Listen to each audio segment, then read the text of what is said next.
हाँ जी, नमस्ते सबको, राधे राधे। ऑनलाइन क्लास में एक बार फिर आपका स्वागत। आज कक्षा 9 विषय गणित के अंतर्गत हम आज अध्याय 7 त्रिभुज और त्रिभुज के अंतर्गत हम आज उदाहरण नंबर 4 है, इसके बारे में अध्ययन करेंगे। उदाहरण नंबर 4 इस प्रकार है।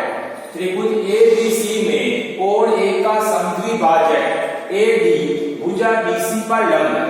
दर्शाइए कि AP बराबर AC है और त्रिभुज ABC समद्विबाहु त्रिभुज है। ये है आज का प्रश्न। अब आपको इस प्रश्न को सिद्ध करके बताना है या दर्शाना है कि त्रिभुज के अंदर AB बराबर AC है। दूसरा, दो भुजा बराबर है, इसका मतलब है त्रिभुज जो अपने को दिया हुआ है वह एक समद्विबाहु त्रिभुज है। ये अपने को इसमें दर्शाना, ठीक है। तो सबसे पहले से प्रश्नानुसार अपने को क्या करना है, एक कच्चा चित्र यानी कच्चा डायग्राम बना लेना चाहिए। कच्चा चित्र बना के जब हम उस प्रश्न को हल करते हैं तो वह प्रश्न हमारे लिए थोड़ा क्या है कि आसान हो जाता है। इसीलिए अपन क्या है, सबसे पहले से प्रश्नानुसार एक कच्चा चित्र बना लेते हैं। त्रिभुज ABC। अब त्रिभुज ABC आपको बोर्ड के ऊपर नजर आ रहा है। त्रिभुज ABC की एक आकृति। दूसरा, त्रिभुज ABC के अंदर क्या है कि कोण A का समद्विभाजक, कोण A का समद्विभाजक AD भुजा BC के ऊपर लंब है। AD आपको ये नजर आ रही है, भुजा BC त्रिभुज की AD क्या है, भुजा BC के ऊपर लंब है, ठीक है। AD भुजा BC के ऊपर लंब है और AD क्या है, कोण A को समद्विभाजन भी कर रही है, ठीक है। अब दर्शाना है कि अपने को AB बराबर AC यानी कि AB और इधर से AC ये दोनों भुजाएं एक दूसरे के बराबर। दूसरा, दोनों भुजा अगर बराबर है इसका मतलब है त्रिभुज भी कैसा होना चाहिए, एक समद्विबाहु त्रिभुज। ये है आपका आज का प्रश्न। तो हमने क्या किया, इस प्रश्नानुसार एक कच्चा चित्र बना लिया।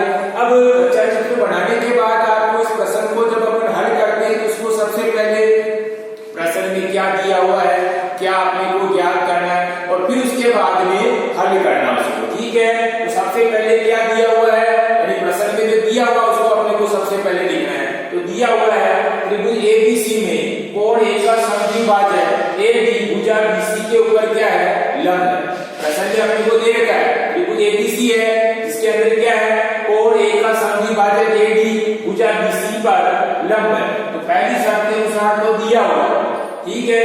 दिया हुआ क्या हो गया, त्रिभुज ABC में कोण A का समद्विभाजक AD भुजा BC पर लंब है। ये तो अपने को दिया हुआ। अब उसके बाद में अपने को ज्ञात करना, ज्ञात क्या करना अपने को, AB बराबर AC यानी अपने को दर्शाना है। क्या दर्शाना अपने को, AB बराबर AC दर्शाना है।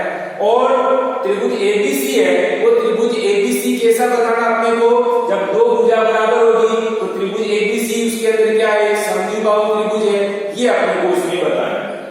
तो ज्ञात क्या करना अपने को, AB बराबर AC, त्रिभुज ABC एक समद्विबाहु त्रिभुज है। अगर दो भुजा बराबर है वह त्रिभुज जिसकी दो भुजा बराबर है इसका मतलब दिया गया त्रिभुज कैसा होगा, एक समद्विबाहु त्रिभुज होगा। तो अपने को यहाँ पर ज्ञात करना है, क्या ज्ञात करना है, AB बराबर AC या त्रिभुज ABC एक समद्विबाहु त्रिभुज। अब इसको अपने को हल करना है। तो हल करना तो अपन हल कैसे करेंगे, देखो आपके सामने त्रिभुज ABC है। अब त्रिभुज ABC के अंदर कोण A का समद्विभाजक हो रहा है। कोण A का समद्विभाजक कौन कर रहा है, AD कर रहा है। अब AD जैसे त्रिभुज का समद्विभाजक दो भागों में बांट दिया कोण A को, कोण A को क्या कर रहा है, दो बराबर भागों में बांट दिया। किसने बांटा, AD भुजा ने क्या किया, कोण A को दो बराबर भागों में बांट दिया। त्रिभुज ABCD क्या हो गया, जैसे AD ने कोण A को दो भागों में बांटा तो त्रिभुज भी क्या है आपका दो भागों में बटा हुआ है। आपके दो त्रिभुज बन गए।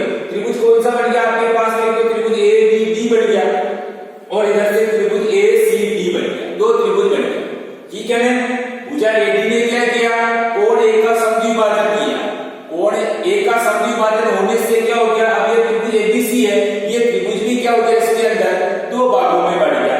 दो भाग कौन से हो गए, एक तो हो गया त्रिभुज ABD और दूसरा हो गया त्रिभुज ACD। अपने को क्या है, दोनों त्रिभुजों को देखना और दोनों त्रिभुजों को देखने के बाद अपने को इन दोनों त्रिभुजों को सर्वांग समता के नियम के अनुसार अपने को देखना है। सर्वांग समता का यहाँ पर कौन सा नियम लागू हो रहा है, आपको 5 नियम बताए थे सर्वांग समता के। उन 5 नियमों को अपने को ध्यान में रखते हुए पहले अपने को क्या है कि जो डायग्राम बना हुआ डायग्राम को अच्छी तरीके से देखना, फिर उसके बाद ही अपने को क्या है, पांचों नियम से कौन सा नियम यहाँ पर लागू हो रहा है उसी के अनुसार अपने को क्या करना है, अवयवों को लिखने की कोशिश करना है। ठीक है, तो आपके पास में दो त्रिभुज कौन से हो गए, त्रिभुज एबीडी और त्रिभुज एसीडी। अब त्रिभुज एबीडी और त्रिभुज एसीडी कैसे बने, भुजा एडी ने क्या किया, कोण ए का समद्विभाजन किया था, और एडी भुजा जैसे कोण ए का समद्विभाजन कर रही है उसके साथ ही ये त्रिभुज भी क्या है, यानी त्रिभुज एबीसी भी दो त्रिभुजों में विभक्त हो गया, दो त्रिभुजों में बढ़ गया। तो आपके पास में अब ये दो त्रिभुज है, लेकिन दोनों त्रिभुजों को अपने को अच्छी तरीके से देखना है। ठीक है, अब आप देखो त्रिभुज एबीडी और त्रिभुज एसीडी में देख रहे हैं, तो आप सबसे पहले देखो इसके अंदर कोण बीएडी और इधर से कोण सीएडी, ये दोनों त्रिभुज मतलब ये दोनों त्रिभुज के अंदर क्या है, ये कोण है। ठीक है, यानी दोनों त्रिभुजों को अपन अच्छी तरीके से देख रहे हैं, उसके अंदर कोण बीएडी और इधर से कोण सीएडी, ये दोनों एक दूसरे के बराबर है। क्यों बराबर है, क्योंकि एडी ने क्या किया, कोण ए का समद्विभाजन किया, जो कि अपने को प्रश्न में दिया हुआ भी, कोण ए का समद्विभाजन एडी। तो एडी ने क्या किया, कोण ए को दो बराबर भागों में बांट दिया, इसीलिए कोण बीएडी बराबर कोण सीएडी, यानी त्रिभुज एबीडी का कोण बीएडी और इसी तरह से त्रिभुज एसीडी का कोण सीएडी दोनों एक दूसरे के बराबर है। ये अपने को दिया हुआ भी है, गुणधर्म भी अपने को साथ के साथ में लिखते भी जाए।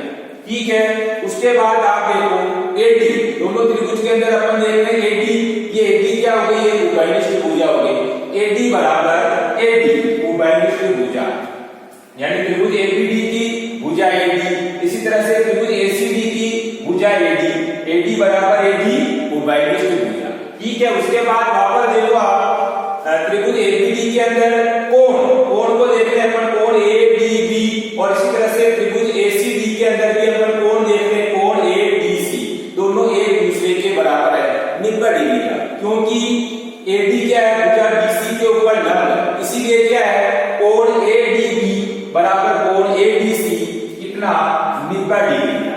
ठीक है, त्रिभुज एबीडी के अंदर कोण एडीबी और इसी तरह से त्रिभुज एसीडी के अंदर कोण एडीसी, ये दोनों क्या है 90 डिग्री के, दोनों एक दूसरे के बराबर है, क्योंकि कारण ध्यान में आ रहा है आपको, एडी क्या भुजा बीसी के ऊपर लंब है इसीलिए। ठीक है, तो इस तरह से हमने त्रिभुज एबीडी और त्रिभुज एसीडी को देखा। त्रिभुज एबीडी की दो तो कोण हो गई और एक भुजा हो गई, दो कोण के बीच में भुजा।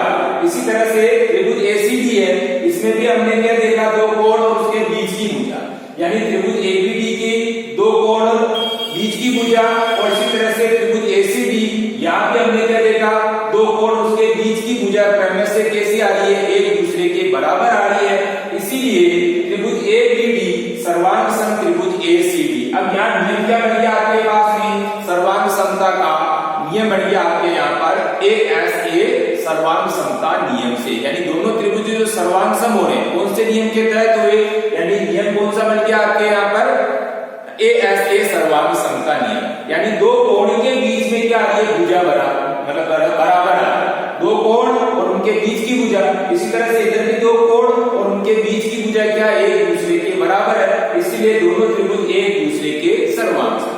अगर माना कि त्रिभुज एबीडी को काट के त्रिभुज एसीडी पर अपन रख देते हैं, तो त्रिभुज एबीडी क्या करेगा, त्रिभुज एसीडी को पूर्णतया उसको ढक लेगा। इसका मतलब त्रिभुज एबीडी और त्रिभुज एसीडी दोनों एक दूसरे के सर्वांग सम। अब नियम कौन सा बन गया यहाँ पर, यहाँ पर नियम बढ़ गया आपके एएसए सर्वांग समता नियम से। दोनों त्रिभुज के अंदर हमने क्या देखा, दोनों त्रिभुजों को अपन अच्छी तरीके से देख रहे हैं, तो दो कोण और उनके बीच की भुजा क्या आ रही, दोनों में एक दूसरे के बराबर आ रही, इसीलिए नियम क्या बन गया आपके एएसए सर्वांग समता नियम से। अब चूंकि दोनों त्रिभुज सर्वांग सम है, अतः एबी बराबर एसी, सर्वांग सम त्रिभुज की संगत भुजा कैसी होती है, बराबर होती है, इसीलिए एबी बराबर एसी। अब एबी और एसी दोनों क्या होगी, एबी और एसी दोनों भी क्या होगी, एक दूसरे के बराबर, क्योंकि दोनों त्रिभुज कैसे है, सर्वांग सम है, और एबी और एसी क्या है, सर्वांग सम त्रिभुज की संगत भुजा है, इसीलिए एबी बराबर एसी बाई सीपीसी। अब आपके त्रिभुज की दो भुजा बराबर हो गई, त्रिभुज की दो भुजा बराबर हो गई, त्रिभुज एबीसी कैसा हो जाएगा, त्रिभुज एबीसी एक समद्विबाहु त्रिभुज हो जाएगा। अतः त्रिभुज एबीसी एक समद्विबाहु त्रिभुज है। यानी त्रिभुज, जिस त्रिभुज की दो भुजा अगर बराबर होती है तो वह त्रिभुज कैसा होता है? समद्विबाहु त्रिभुज होता है। तो अब अभी हमने त्रिभुज एबीसी के अंदर एबी और एसी को कैसा बताया? आईसीपीसीटी में बराबर बताया हमको। तो इसका मतलब ये है कि त्रिभुज एबीसी यानी वह त्रिभुज एबीसी यानी कैसा हो जाएगा? एक समद्विबाहु त्रिभुज हो जाएगा। तो अतः है त्रिभुज एबीसी एक समद्विबाहु त्रिभुज है। और ये चीज अपने को क्या है यहाँ पर सिद्ध करना था, ये सिद्ध अपने किया, प्रश्न को सिद्ध करने की कोशिश की। भाई यहाँ पर दो भुजाओं को बराबर बताना था, तो इस तरह से हमने दो भुजाओं को बाईसीपीसीटी में यानी सर्वांग त्रिभुज की संगत भुजाएं कैसी होती है? बराबर होती है। एबी और एसी दोनों बराबर है, इसलिए क्या है? त्रिभुज एबीसी एक समद्विबाहु त्रिभुज है। और यही हमको सिद्ध करना था। अब आपको भी क्या करना है? इसी प्रश्न को पुनः एक बार वापस हल करने की कोशिश करना है। लेकिन इसके पहले हम क्या करेंगे? वीडियो को अच्छी तरीके से देखेंगे और उसके बाद क्या करेंगे? हम पुनः एक बार HW की कॉपी में इसी प्रश्न को वापस हल करने की कोशिश करना है। ठीक है, वीडियो बराबर देखते रहना है, HW भी अपने को बराबर हल करते रहना। ठीक है, धन्यवाद, राधे राधे, जय श्री कृष्णा।